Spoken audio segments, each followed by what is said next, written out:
Okay, we're going to get started. Good afternoon, everyone. Welcome to the 1 o'clock session here. Convergence 2024, Synergizing Cyber, Physical, and OT Security for Business Success. So we are so happy to be here with you today. Anyone here for ISC West for the first time? Do we have any first timers for ISC West? Raise your hand. Hey, all right, let's give our warm welcome to the first timers. That's great. That actually shows that the show continues to grow and attract new people into the industry, which is super important. And this topic is super important as well. I think one of the biggest trends in security, the big security, is the merging of physical and cybersecurity together. These worlds are blending faster than we can imagine. The pandemic obviously was a catalyst to that, but now we live in a world where our physical world is digitized and that we can use many different tools to secure our environments, but the threats continue to evolve, and this is an important topic to both address security, but also the benefits around the business and how bringing these things together, these worlds together, is an important step for business success. So we're gonna do a panel session today. That means we're going to have a very lively discussion. Hopefully we'll agree most of the time, but we may not. We'll see.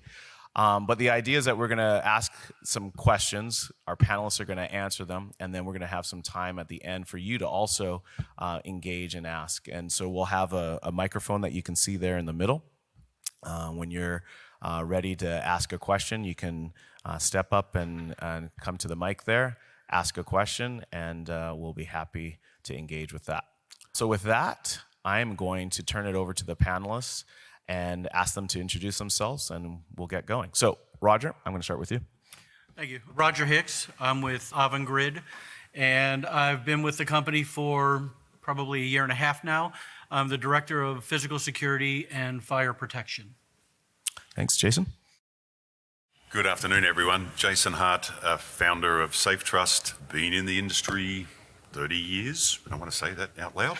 Seen a lot of transitions through IT, All Access. I've worked on the largest projects in the world for identity, both in government, with the original CAC and PIV programs, through digital driver's licenses, through the largest deployments of employee credentials, doing more than 10 million people at a time. So I've seen both sides of this, and I've seen kind of a coalescing of things.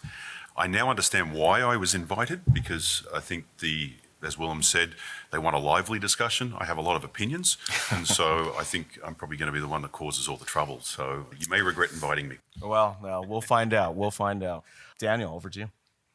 My name is Daniel Reckman. I'm the CEO and Chief Scientist of Argus, an AI solution for camera health verification, so making sure that your camera system is working.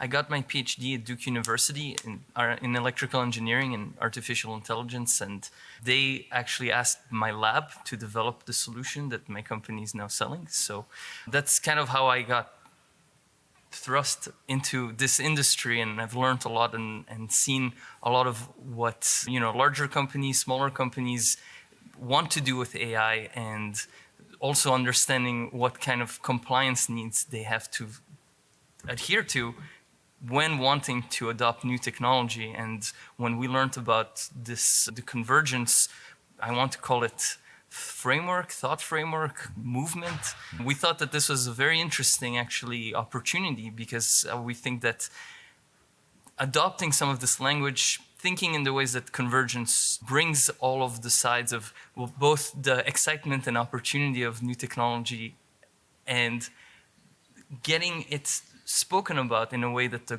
organization at large would see how it benefits them, while keeping track of all the things all the boxes that it needs to check. We think that convergence is a great way to bring it all together, and so I'm very excited to be here today and to be able to talk about it more. Excellent. Welcome, Daniel. My name is Willem Ryan. I do not have a PhD in whatever you have there. That was fantastic and very impressive. But I work for a learned enterprise. I'm the Senior Vice President of Marketing and Communication. I am super passionate about security convergence. So is our company. We've been talking about that and evangelizing security convergence for over a decade. What's most exciting for us is that now that we talk about it, people are actually listening. People are actually engaged. People are actually wanting to learn more. That's why you're here. And the fact that it's becoming a trending topic just means that it's an important time for this discussion to happen or continue to happen. And for Alert Enterprise, we are a platform. We are a platform of convergence. We bring together all of your systems from physical, IT, OT together in one platform so that you can do the things that you really need to do and that matter most. So with that, are you guys ready for the questions? Sure. All right. So Jason, troublemaker, we're going to start with you. Of course. So again, the whole premise of this is that earlier this year, SIA commissioned a report for the status of security convergence in 2024. And we wanted a new perspective, a modern perspective on that. Could you highlight some distinctions between how we might have viewed convergence in the past and how we view it now? You're asking me this because I'm old, right? That's correct. You said 30 plus years? Okay. Yeah. So I think if we cast our minds back, for those of you who are around in the 90s, physical access was nothing more, it was considered on the same line item as janitorial services. Physical access was bespoke, it was standalone, it was guard services, IT, and the IT services really looked down upon physical access. I mean, if we're going to be fair about what was going on, you could see that in the budgets. Through 2000s, we saw the transition as organizations began to put more IT into physical access, and there was more badges being delivered, and we began to integrate what was the PII, so people's photos and alike. So IT began to take a little bit of interest, but not a lot, right? It still, quite frankly, had been pretty well bespoke. What happened with COVID is all of a sudden physical access became a data provider to the rest of the organization. They had a data source that no one else had. Who was in our buildings? What was the potential social distancing information? And yes, you could argue that was all a point in time and a feature. But then what continued was physical access continued its importance by providing data around return to work. When were people coming into buildings? What was happening inside those buildings? What was the density? How much real estate was being used? Could I optimize my building operations and so forth? And so IT began to take a lot more interest in what we were doing. And they did that, and they realized that there's a lot of data that, quite frankly, wasn't well protected. There wasn't a lot of policy around that data. There wasn't a lot of protection around that data.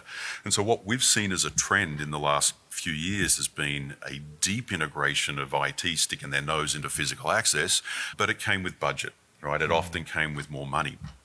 What we've begun to notice in our customer base, if you will, the transition, is it became obvious that the traditional physical access of the 90s and 2000s has gone away. That with more younger people, who are more IT savvy becoming part of our industry, we've become a service provider to the rest of the organization, not just for data, e.g. IT, but also for identity. And as a result of that, we have begun to see in all of our largest customers the true convergence of IT or identity and physical access being the natural identity provider for the organization. So that has been a trend. It's still early, but we're seeing it in our largest organizations. And I'll give you some examples. Taking what was a traditional physical access badge and using it for more. Tapping and replacing FIDO2 key fobs. For those of you who are working in any large corporate, you probably have some sort of key fob. Well, now you can use your badge for that. And physical access is the custodian of that identity. And so with that, there's a lot more policy put on physical access, and frankly, there's a need for more tools that make physical access more engaging with the business. And that's where we see things like policy managers and identity management and key management, all these kind of legacy IT terms now being like applied directly to physical access. Consequence is our industry is growing up, and organizations like Alert and others are beginning to provide more tools that are empowering the traditional physical access guy to be able to talk IT language. So that's how I classify it. So you mentioned a couple of things. Just data was a huge part of it. So would you say that data is one of the key components of convergence today in terms of what physical security can provide to the organization? Is the importance of data, and not only securing it, but the actual delivering it?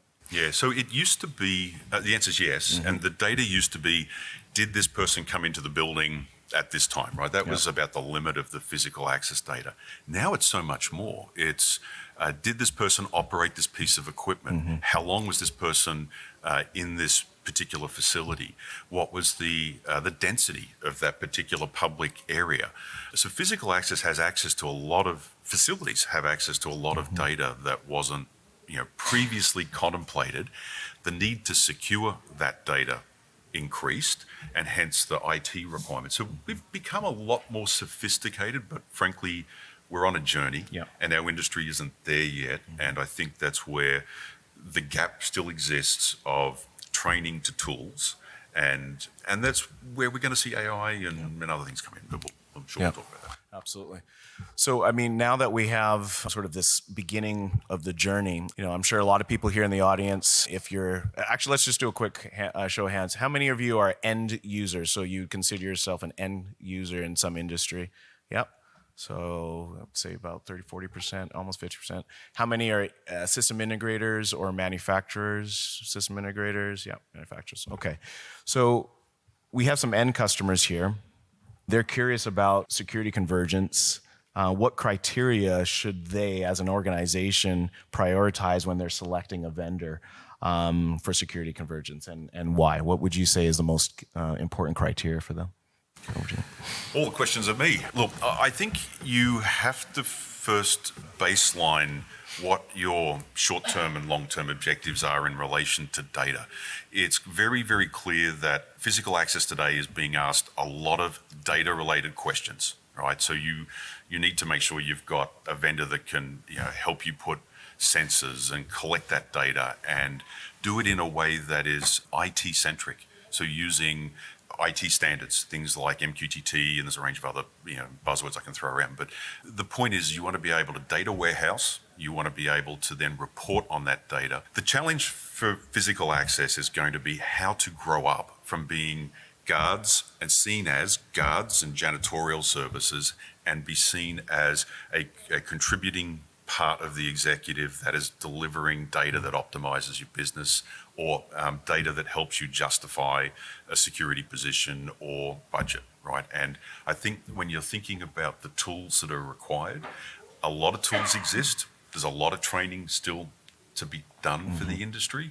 And I would start in small steps, right? And that is identify your data, warehouse it, develop tools around it, and then identify tools that provide policy to allow you to manage and govern that. That's good. Daniel, I'm going to ask you next question. Let's talk about security operations centers. So I'm sure most of the folks in here from an organization are centered around a security operations center. One of the things that the report talked about was the automation opportunity with security convergence. Once you have that data collected from both sides, there's opportunity to automate flows, workflows, and processes. So when you think about SOC automation and convergence that play a vital role in the organizational security, how can an SOC automation and the integration of cyber and physical security data enhance both threat detection as well as how they respond? Yeah. So a SOC is very much the lifeblood of a security organization, because, well, all the information runs through there. And much like with the identity situation, suddenly there's a lot more requirements on it, which means that, well, same people have to do more. And there's really only one way that can happen. It's efficiency. Efficiency can cut both ways, though, because you might say, oh, I'm going to prioritize this over that. You have to be very thoughtful about what you want to make more efficient. The issue being that with the SOC, well, they're getting a lot of information in. They have the sensors, they have the cameras, they have everything else. They have to be able to act on the information. That's what gets you, if you are a service provider, that's what gets you service calls. If you're an end user, that's how you do your security. Which also means that if you're too efficient and you start missing events, well, are you really being more efficient? So you can only place so many requirements on people before they start missing events, before they get tired. There's just some physical realities to this. And the goal really is to find how you can winnow down the large amount of information that comes in from all the data streams into a way that is, ingestible, actually. And there's a lot of steps there. You don't necessarily need to have a person looking at video. Artificial intelligence can recognize a lot of things. That's one way to be efficient. There are a lot of new tasks that are being asked of. For example, if you are relying on your 1,000 cameras to provide security, and then suddenly someone asks, wait, how do you know that all the cameras are actually working? And so you say, oh yeah, I'll just put a couple of people on that task and every day they'll just do an audit. Well, okay, so now you have 2 people who are busy with that and they might miss the other things that they were actually to do. And then when you start asking the question of, well, is everything really working? That becomes a very complicated question all of a sudden. A camera system has a lot of ways it could break. An access control system has a lot of ways it could break. So you're now, and maybe, you got a good price one year on one type of access control and the next year it's something else. Now you have 2 vendors that you need to be able to manage and train employees on. So this is where really convergence is an interesting idea, because it forces you to be thoughtful about a lot of these real issues that come up in life where maybe you need to be thoughtful from the budgeting perspective and say, our policy is to stick with one vendor that can do all of these things. Or there are softwares today even that know that the reality is that people buy multiple vendors, and so they aggregate the information and put it all together in one place. So all the reports are consistent so that it's easier to do the compliance and you don't waste a lot of time trying to collect just missing data from one and trying to impute it in some way. So there's definitely a lot of opportunity in software that companies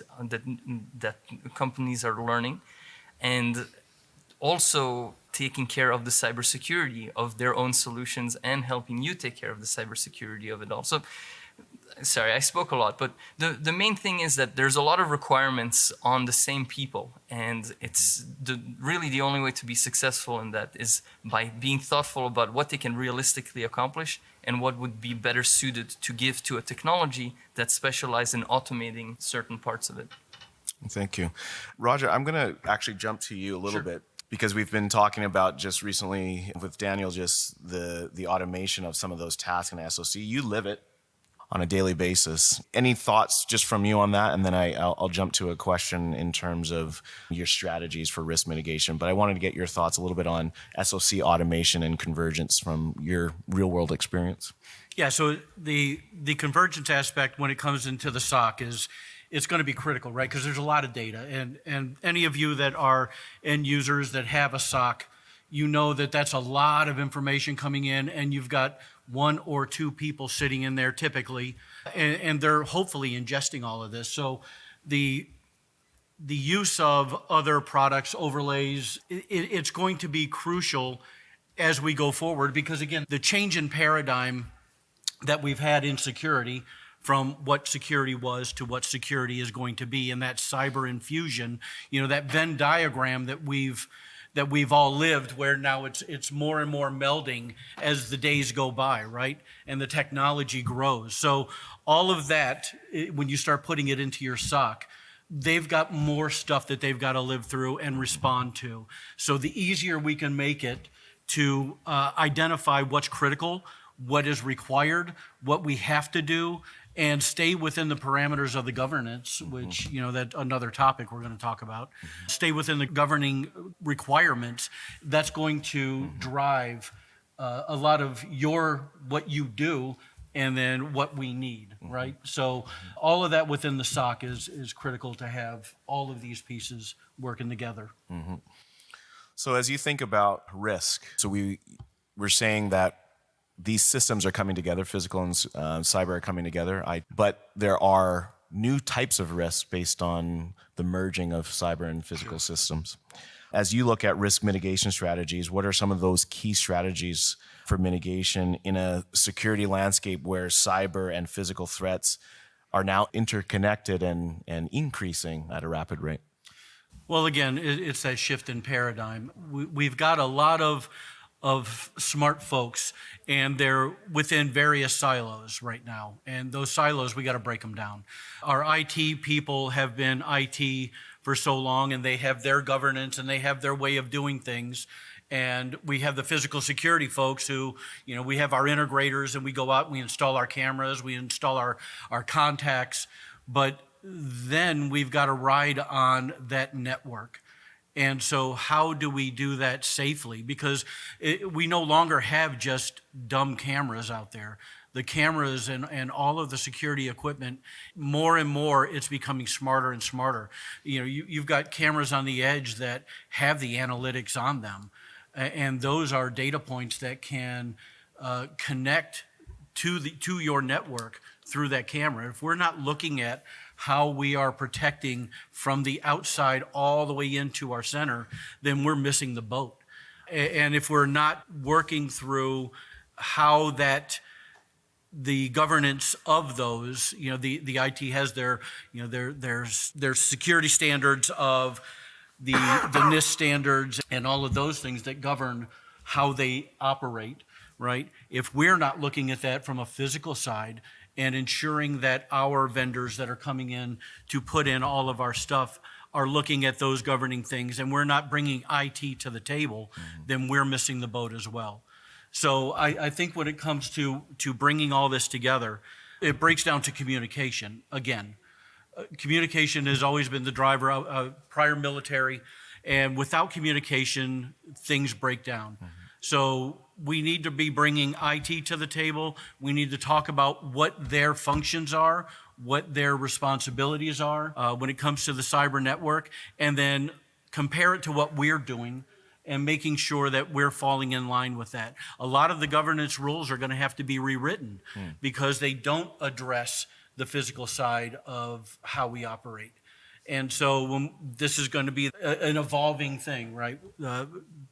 Changing the paradigm and evolving a culture. And as we know, culture is the hardest thing to change when it comes to security. How we operate that culture, we've got to look at, and we got to change that as well. Yeah. Jason, you had mentioned earlier how IT's a lot more interested in the data that comes from physical security. Just as a manufacturer, how have you found the engagement with customers from the IT department and the physical and trying to get everyone to play nice together? I think physical access and IT have different timelines when they think about things. Physical access, we've got a 10, 15-year life cycle. If you think about when we install something, we're not planning to get rid of that in a few years. IT are thinking 2 years, 3 years tops. If you think about computers and laptops and so on, phones and alike. So the decision making, the delta is there, and you have to bridge that gap. The second thing is generally physical access doesn't speak the same language. And so we find as a vendor, we're often in the middle helping customers translate. So my personal background was IT, right? So we find that as physical access is beginning to evolve, that they're looking for vendors that actually already understand IT and can help them learn and educate and become trusted advisors to be able to solve some of these problems of getting, for example, a camera on a network. It used to be, just plug it into an Ethernet, put in a switch, and physical access might even own that switch, right? Well, now that's not the case. And if you can't speak, digital certs, and you can't speak, certificate life cycles, and you can't speak, all the various NIST standards, it's very, very difficult, right, to be able to have a conversation where you're not being browbeaten by IT, right? So I do think that vendors tend to be a little bit, forward here because we're obviously having to deal with IT and help customers, but customers are also on the physical access side beginning to recruit more IT literate people, and that's beginning to translate into projects that roll out. So my advice is hire more IT centric people in physical access just to help you get through this transition. Yeah, I have to agree. Anytime I bring a vendor on board, it's a partnership. It's not a, I want you to be a bobblehead and just do what I'm telling you to do. I expect them to look at the product and how we are architecting it and say, yeah, that's not going to work. And if that sets us back a little bit, then it sets us back, but we're going to get it done right. I am no IT expert. I've been physical security my entire career. So I rely on other people to bring that knowledge to the table and steer me down the right path. Without that, then, I can hang a camera anywhere. But, it takes a partnership to say that camera is not going to be a vulnerability that I'm going to have in my system. So at the core, we've talked about identity. You mentioned it at the beginning, Jason. Identity seems to be at the heart of this convergence, the core of it. So if an organization wants to go down the path of cyber and physical security convergence, where does identity play, and how does identity and access management really become part of that across the organization for both digital and physical realms? Well, I think you need to forget that it's not just, take physical out of it, it's just identity, right? And it's identity not just for us as humans, it's also identity for the equipment, right? And so as we're putting equipment and people into an infrastructure, you have to have an IAM, Identity Access Management Platform, that will tie into what IT is already doing, right? Whether it be Active Directory, whether it be HR, or whether it be a certificate authority that's provisioning certificates for cameras, right? So these are all terms that for most physical access people are scary, but they're not for IT, right? Because physical access is simply becoming another user of the IT enterprise infrastructure, you have to learn it. And you really have to find not just vendors, but really internal training. You've got to hire staff that can speak these languages, because whether you like it or not, it's coming, it's here. And it's going to become more and more, particularly as you add AI and you've got people who want access to all of your data feeds. Think about all of the new camera vulnerabilities and all panel vulnerabilities and all these things. Our industry, frankly, has been living in the 80s and 90s. There is almost no physical access equipment out there that is not IT vulnerable today, right? And I say that with a great deal of confidence. And we are evolving as an industry, but we've got the IT side of this has already been through these processes, right? So there is going to be more and more convergence. It's here whether we like it or not. But I will say, on top of that, IT has to change their culture as well. Totally right. Right, because physical has a certain way of having to do things, and the IT folks they operate within their IT bubble. When I say I need something to work physically this way, then they have to be willing to adapt to the physical structure that we have to work under. And a lot of times it's like, well, no, I don't do it that way. Yeah. Well, open up your bandwidth because I need camera flow, right? Yeah. Stop throttling me because, of this, that, or the other. And so they have to be willing to adapt to the physical side as well as us adapting to the IT side. That's fair. If I can just add one point, because I think you are totally right. How many times have you been in a room with the IT people and they look down their nose at you? It happens all the time, okay? No, you can't put that on my network. So, look, I think the IT definitely has to change, but they'll only change when we become more valuable to them. And we've become more valuable to them because executive management have wanted our data, the data that we collect. That's really given us a much stronger seat at the table when negotiating with IT. And I think as that trend continues to evolve, you will become more and more interesting to the organization, and it drives two things. One, budget. It drives greater salaries, right? So a typical IT person makes a lot more than a typical physical access person, right? But there's actually no real reason for that. It's, so you will see that this industry will actually get pulled up a little bit as a result. And I think I have two predictions for you. One is that we're going to become a much greater data provider as long as we begin to put the infrastructural pieces in place. And two, physical access has not been trusted to be the identity provider for IT, right? Because they see us as a little bit higher than janitorial services, right? That is changing as you become more sophisticated and you are data centric and you can talk the language. You will begin to replace, the FIDO tokens. You will begin to replace the provisioning for enterprise. It makes natural sense. Physical access is the entry point for employees, visitors, contractors. You handle PII, you handle photos, you handle the onboarding. Why wouldn't you simply push the extra button that says you're now provisioned for enterprise access as well, right? So that's my prediction, and you can, if you follow the trend line, I think I couldn't tell you if it's 1 year, 5 years, or 20 years. I did have the same prediction 20 years ago.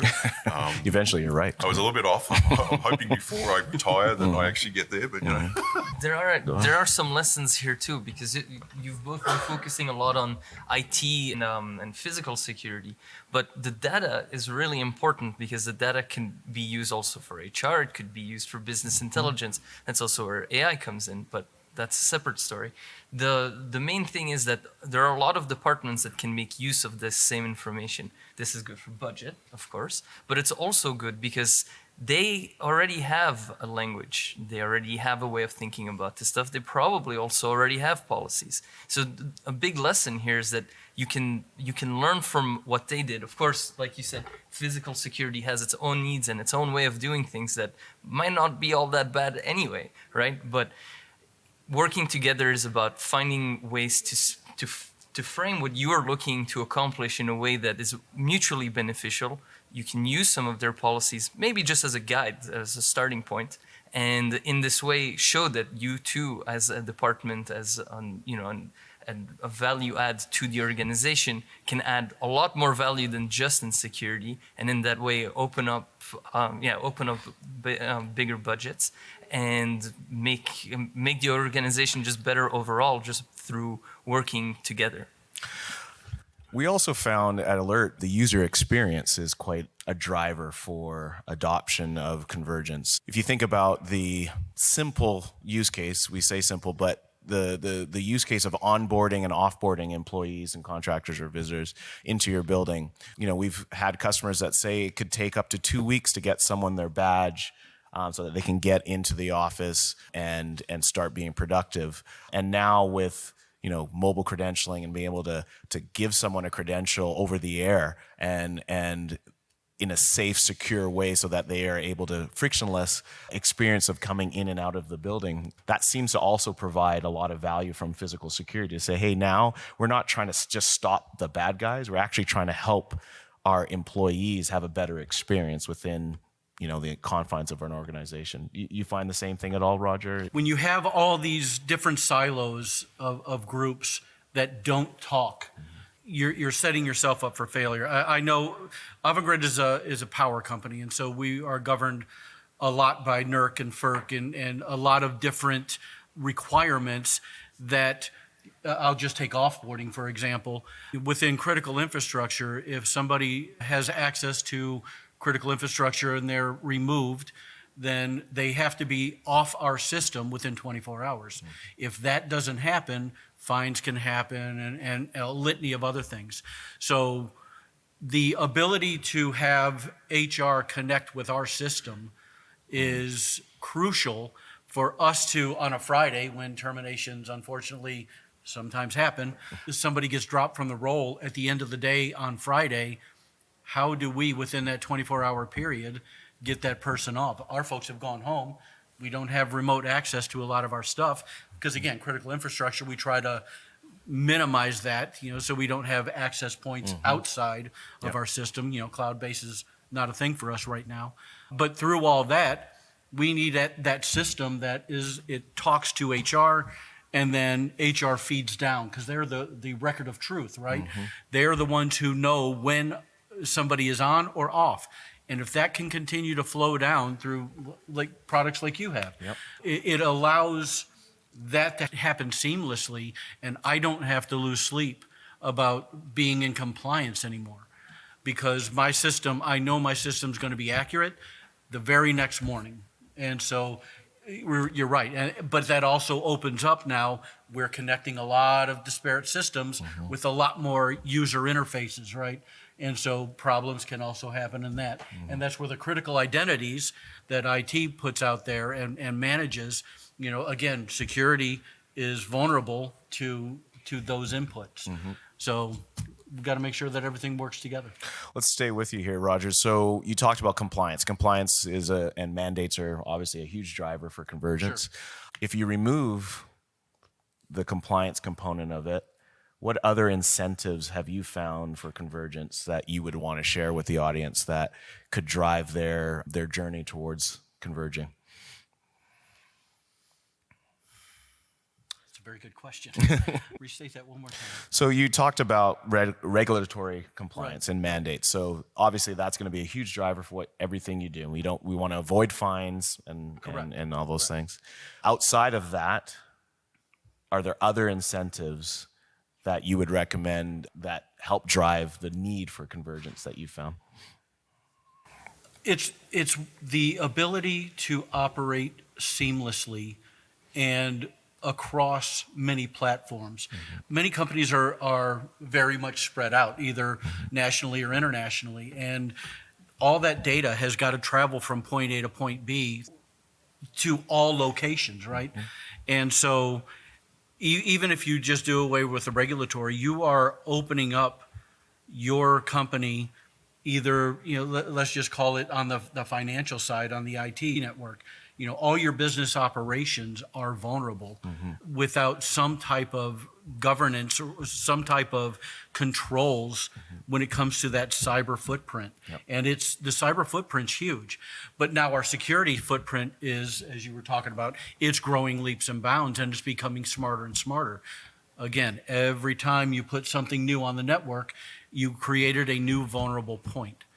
And so without putting an emphasis on that cyber protections to the physical side, then you're just opening yourself up for a lot of problems in the future. A lot of threats evolving, yep. So, Jason, you said you're an old head, and there's other old I didn't say that. You didn't say that? Oh, okay. Well, you implied it. You implied it. I took that and converted that. But we've been talking about convergence for a long time in the industry. Like I said, Alert Enterprise, we've been evangelizing this for over a decade, and now it's starting to become fruition. And Jason, you said it's kind of early days. We're on a new path. Daniel, what are your thoughts in terms of the challenges of why this hasn't progressed more quickly? Why does it seem to be challenging to make progress and getting, I guess, adoption and buy-in for convergence in the industry? Well, just listening to what you two are talking about, so many policies, so many things to do. At the end of the day, it's all an investment, right? And so if something is too burdensome, unfortunately, people find shortcuts on doing it or underinvest, well, by default, because it's too difficult to do. Today, there's a lot more software help, and this topic being much more top of mind, COVID was probably a very big push in the direction of, oh, wait, now all the company resources need to be accessible from more places. We want to be able to do customer support. Whatever the case may be, you need to take into account a lot more factors just as part of normal course of business. And in that way, a lot of new solutions have popped up. Generally technology has improved over time with better computing and more access to computing. So it's now much more feasible to get a lot of these things done. Rotating certificates on 1,000 servers isn't something that needs to be a manual process anymore. It can actually be a click of a button, and that's really powerful.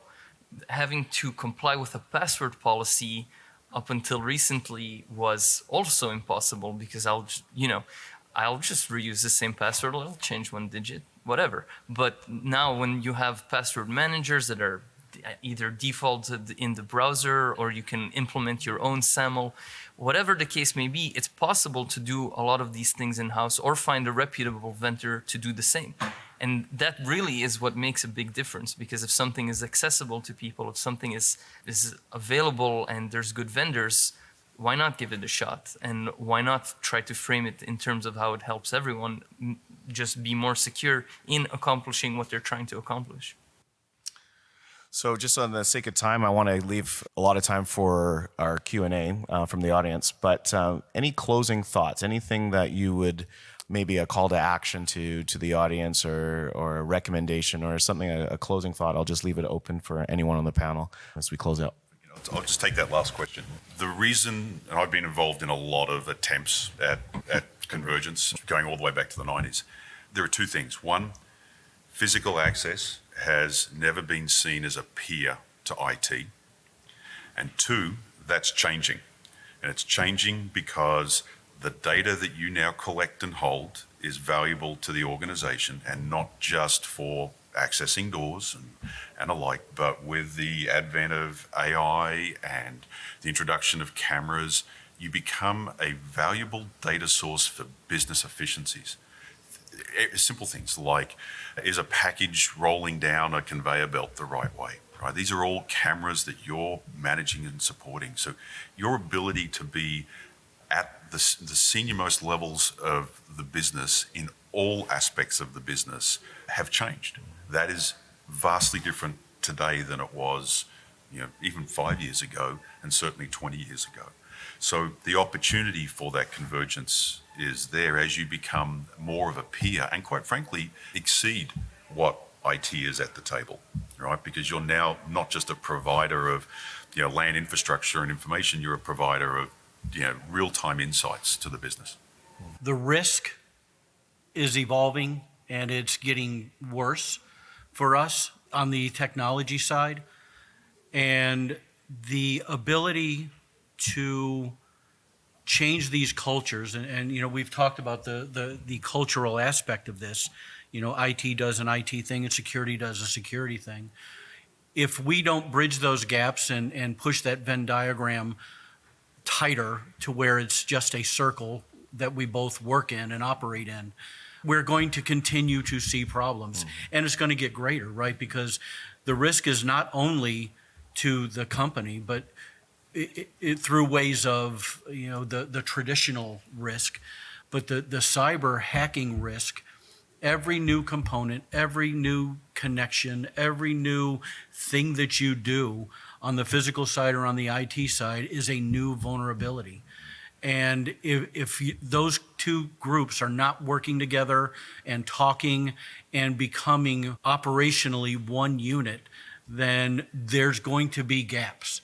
And those gaps will be exploited. There's people that know these, there's kids that know these things nowadays and can hack just as much as an experienced person.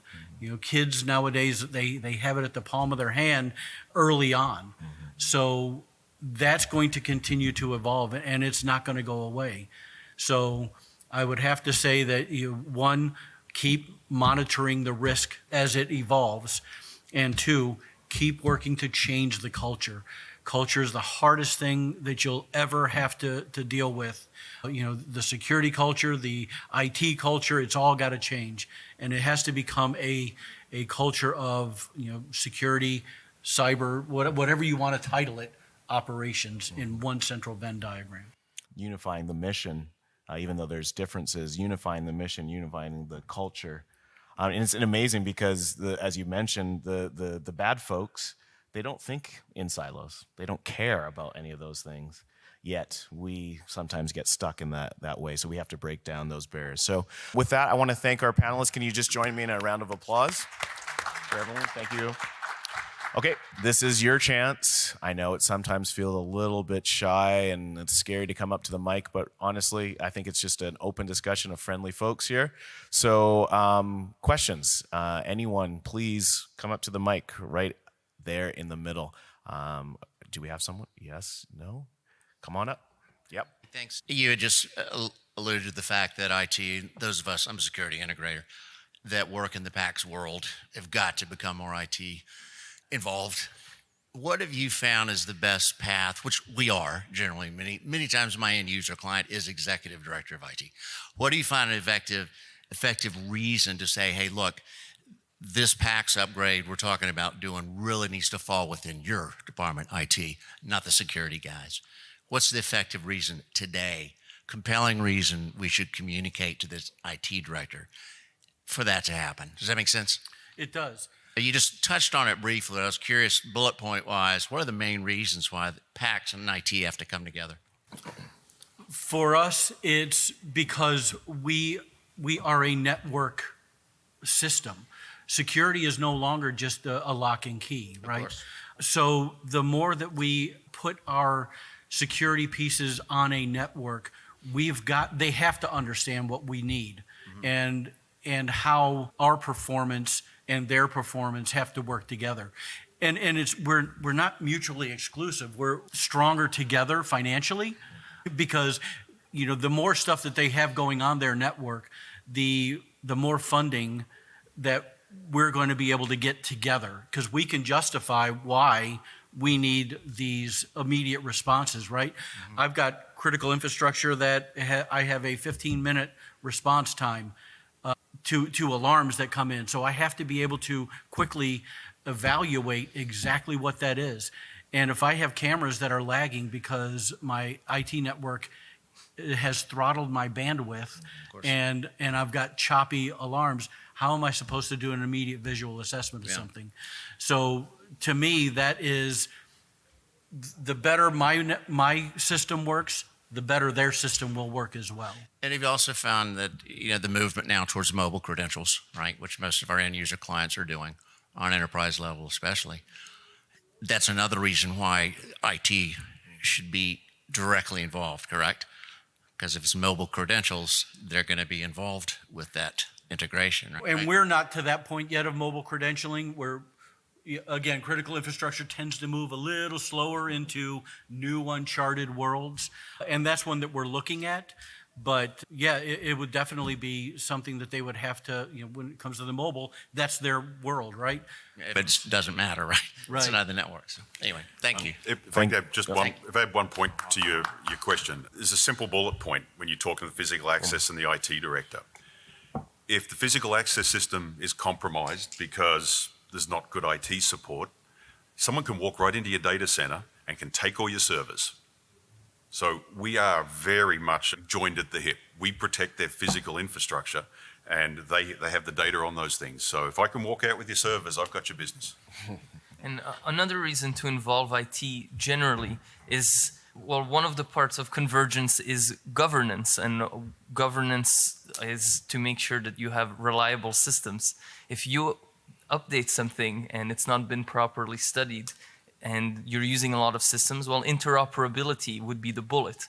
Are you sure that when you issue this update, all the rest will work properly? A lot of the times, yes. Sometimes, no. Question I have is, I work as an engineer on our physical security team. And so up under our umbrella, we fall under properties and corporate services. We provide a wide range of services to our organization as far as contract security go, if we need to have escorts, the technology piece, of course, the visitor management system and things of that nature. And so we work closely with our facilities team in order to work on doors, gates, so on and so forth. But at the same time, our job is technically IT work. So what would you guys recommend to our team to pitch this information to EIT to blend these relationships? Great question. Who wants to take that? I think that's also part of that paradigm shift that is going to have to happen. A lot of reorganization may have to come to play. You were talking about the security and janitors. We've often been lumped with facilities because we have doors, we have windows. Right. And And I think that there inevitably is going to have to be a shift to where we come out of facilities in that regard and are more into the cyber, the OT, that world, because we're now more of a component than we've ever been. And we'll have to work with dotted line, if you will, with facilities because we rely on them as well, right? But again, it's really always boils down to that piece called communication. And sitting everybody, getting all the stakeholders into one room at one table at one time, although rare, is a critical piece that has to happen, I think, to make everything work as efficiently as it needs to. It's not always so much about what you are protecting, but also what you get out of protecting this. You're collecting a lot of data, right? You're collecting who's going through, when they're going through, where people are going. All of that information you can get from your cameras, from your access control. And so this is all valuable stuff for a lot of departments, whether they might not even realize that they need it. They might not realize that they're already collecting this manually. But these are all things that you know your organization and who you're working with best. And sometimes it would require some creativity for you to find the use case that makes them tick. But there definitely are. There's so much buried in this data. And this is why there are so many vendors out there getting insights out of that data. And then, well, you can say, okay, well, I found a use case for HR. Well, how do they usually purchase something? Well, they have to check these 5 boxes and, kind of work your way backwards from there. But you are sitting on, a treasure trove of information. So, get to it, find something that they'll care about too. Yeah, I think there's, just to finish off, there's an opportunity for security to be a business enabler, and the data is part of that, and finding those specific use cases that align with the vision of the company. I know that sounds kind of like real corporate talk, but if you can say that I can save you money, I can obviously protect people, I can find you efficiencies, make people more productive. Those are the things that the executives want to hear. And all of a sudden you say, by converging these things, that can be accomplished in real time and in a more efficient way. That's when all of a sudden the ears start perking up and saying, yeah, let's talk more about that. Well, one other thing, I also think the facilities has the same conversation. Sure. Because the HVAC systems in smart buildings now, they're all data-driven as well. So there's another gap that could be a risk gap, if you will, a vulnerability, is through the advent of smarter buildings now. It just becomes another way for people to get in. Excellent. Thanks for your engagement. Thanks for your attention, and thanks for coming. Have a great rest of the day. Thank you.